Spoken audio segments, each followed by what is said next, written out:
শিলিগুড়ির হিলকার্ট রোডে পার্কিং নিয়ে বচসাকে কেন্দ্র করে এক ব্যবসায়ীকে মারধর ও দোকান বন্ধ রাখার হুমকির ঘটনায় চাঞ্চল্য ছড়িয়েছে। ব্যবসায়ী অভিষেক আগরওয়ালের অভিযোগ, দোকানের সামনে বাইক রাখা নিয়ে পার্কিং কর্মীদের সঙ্গে বিবাদের জেরে তাদের উপর হামলা চালানো হয়। আতঙ্কে ওই ব্যবসায়ী এদিন ব্যবসায়ী সমিতির উপস্থিতিতে দোকান খোলেন এবং থানায় অভিযোগ জানান। খবর পেয়ে ঘটনাস্থলে পৌঁছন বিজেপি প্রার্থী শঙ্কর ঘোষ ও তৃণমূল প্রার্থী গৌতম দেব। শঙ্কর ঘোষ আইন শৃঙ্খলার অবনতি নিয়ে প্রশাসনকে বিধলেও গৌতম দেব আশ্বস্ত করেন যে অভিযুক্ত টেন্ডার প্রাপকের বিরুদ্ধে দ্রুত ব্যবস্থা নেওয়া হবে। এলাকায় থমথমে পরিস্থিতি বিরাজ করছে। সোনাক্ষী, মশলা কোথায়?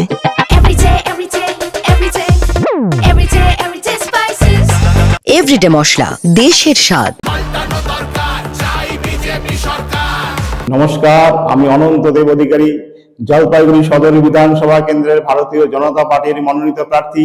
আমাকে আপনারা দুহাত তুলে আশীর্বাদ করুন, আমার উপর ভরসা রাখুন। আমি কথা দিচ্ছি, জলপাইগুড়ির সার্বিক উন্নয়নে কখনো কম্প্রোমাইজ করবো না এবং আপনাদের পাশে সদা সর্বদা পাশে থাকবো।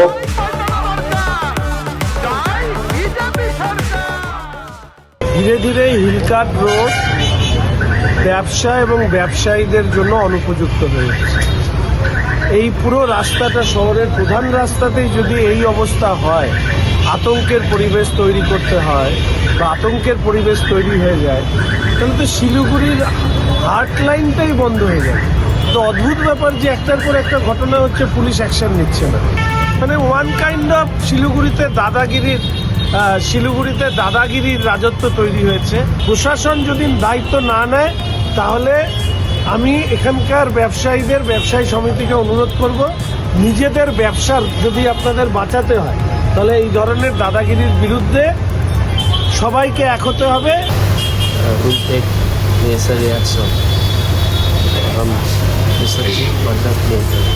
इस तरह की घटनाएं पहले भी हमारे पास कोई इन्फॉर्मेशन नहीं है, कोई आदमी कोई